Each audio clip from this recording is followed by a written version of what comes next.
outside ceiling, no? So meron na tayong mga WPC, magaganda, mga modern ceiling ngayon, napakarami na. Pero the best yung mga PVC, and then itong ganito mga metal spandrel. Tapos yung may mga design, mga wood grain.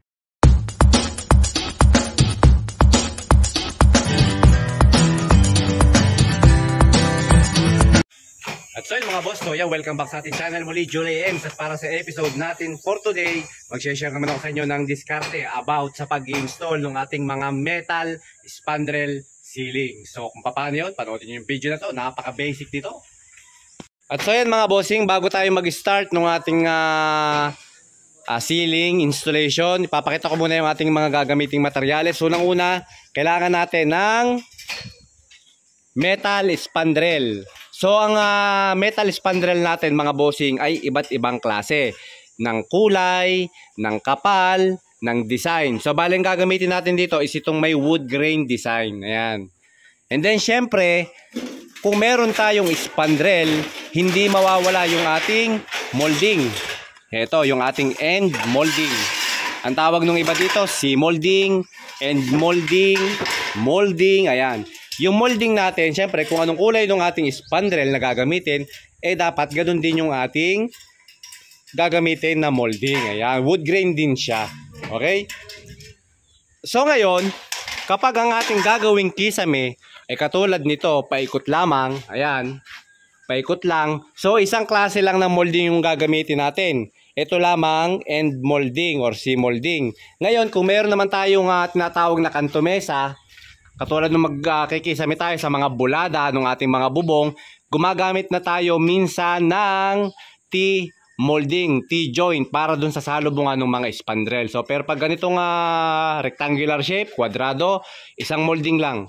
C-molding, end molding. Okay?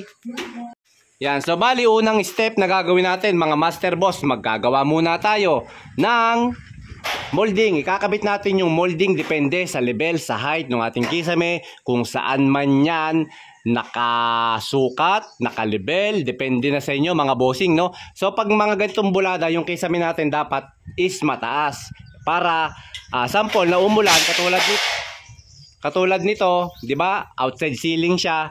So pag umulan, meron tayo diyang slab, may tendency na tumulo yung ating mga tubig papunta dito sa biga, sa kisame. So lalo na pag walang groove, kasi ito walang groove yung kanilang ginawang biga dito. So kaya tinaasan na lang natin yung kisame para hindi abutin ng tubig. Sa installation ng ating mga molding, ang ginagamit namin dyan mga bossing ay yung aming nail gun. Sa kasawiang palad, hindi namin nadala yung nail gun namin kasi hindi naman namin expected na magagawa ng kisame. And then next naman na gagawin natin pagkakabit is blind rivet dapat. Sa kasamaang palad mga bossing, nasira yung dalawang barena namin na may hammer. Kaya ngayon, eto na, babalik kami dun sa ating nakagawian na concrete nail na D1. So concrete nail at pako, martilyo. So yan yung nakikita nyo. Ayan si Master at saka si Tabert. Yan sila yung nakakabit ng molding. So make sure lang, kinakailangan gamit kayo ng plies. Kung gusto nyo, maglagay kayo ng goggles para hindi kayo mapuwing, matalsikan ng concrete nail. Yan, yung ang problema kasi sa concrete nail, mga bossing, minsan tumatalsik, tapos, ayun nga, minsan mahirap ikabit. Pero, pag no choice tayo, wala tayong mga gamit, ganyan talaga yung gagamitin natin. Okay, so pag natapos na tayong maglagay ng ating mga molding, next step na gagawin natin, magkakabit na tayo nitong ating metal spandrel. Tapos ito mga bossing, isang tips natin bago natin ikabit itong ating mga metal spandrel na to, guguntingan natin ng nakadegree itong mga magkabilang gilid. So bakit natin kailangan guntingan? Kasi kapag pinutol natin itong spandrel natin, kasi katulad yan, di ba, nakikita nyo yung spandrel natin, isang largo yan, buo. Pag ginunting natin yan or ating ginrinder, nagkakaroon ng UP yan sa dulo. Ayan, so pag hindi natin ginunting itong sulok na yan, sasabit yan doon, hindi yan papasok. So kaya naman ginuguntingan natin yan. At pagdating naman sa mga tools na ginagamit natin, mga bossing, napaka-basic lang. Kailangan lang natin ng barena, riveter, grinder, if ever na kinakailangan, at gunting. Asan yung gunting natin? Yung gunting natin nandun. So may gunting kami brand ng Stanley, yung mga Fatmax version, yung mga Snip Aviation. Alam nyo naman siguro yung mga Snip Aviation na gunting. Ganun yung mga ginagamit namin. At so ito na mga Master Boss. So bali ngayon magkakabit na tayo ng starting ng ating metal spandrel dito. So pwede tayong magkabit, mag-start sa gilid. Ngayon, ang tip ko sa inyo, bago kayo mag-start sa gilid or pwede kayong mag-start sa gitna, depende sa siruho ng ating magiging area. So kung gusto nyo isentro yung spandrel nyo, pwede kayong mag-start sa gitna. Basta iskwalan nyo lang. No, itatama nyo sa eskwala. So para pagkabit nyo, and then pag tinignan natin yung spandrel natin, ay iskwalado. Okay? So ngayon, dito sa gilid, naglagay ako dito ng isang buo. Pero hindi na siya actually buo. May tabas na yan. Kasi nasukat ko na yung siruho na papasok. So kaya naman, dito na lang kami nag-umpisa sa gilid para dire-diretso. Okay? So ngayon, nire-rivet natin muna. Ang rivet natin, pagkabit natin, yung starting natin, nire-rivet natin dito. Dalawa. Tapos i-rivet din natin dito. So para yung ating molding ay dikit na dikit doon sa ating spandrel. Tapos yan, i-rivet natin dito sa dulo na to ha. Dito ang rivet niyan mga bossing sa dulo ng spandrel na part. So para pag suksok natin, yung susunod kasi hindi na natin i-rivet yung kanyang dugsungan. Ito. So ito kasi mangyayari dyan mga bossing no. So bali itong susunod na spandrel na ikakabit natin, isusuksok na lang natin, lalak na yan doon. Dito kasi meron yung groove, may kanal yan.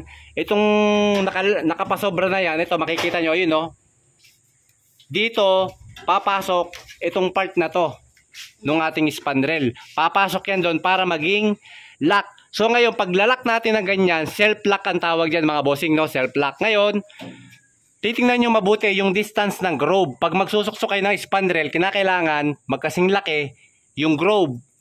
Para ma-check, i-check nyo kung naipasok nyo na bang mabuti. Kasi minsan, yung iba nga nagsusuksok, pag nagsuksok akala nila okay na, minsan hindi pantay yung groove. May malaki, may maliit. So pag nangyari yon, yung ating spandrel is pwedeng tumabingi. And then ngayon, hindi na natin nire-rivet ito dito sa part na to. Yan na, wala na tayong rivet sa part na to. Dito na ulit tayo magre-rivet kasi yan, nakalock na yan mga boss oh. Lock na yan doon. Okay? Nakalock na yan doon. Pero, optional pa rin mga bossing yung ating idea. Pwede rin kayo mag-rivet doon kung gusto nyong ilapat mabuti yung spandrel natin. Kasi minsan pag yung spandrel ay nakaangat, pwede nyong rivet pa rin doon. Walang problema mga boss yan ha.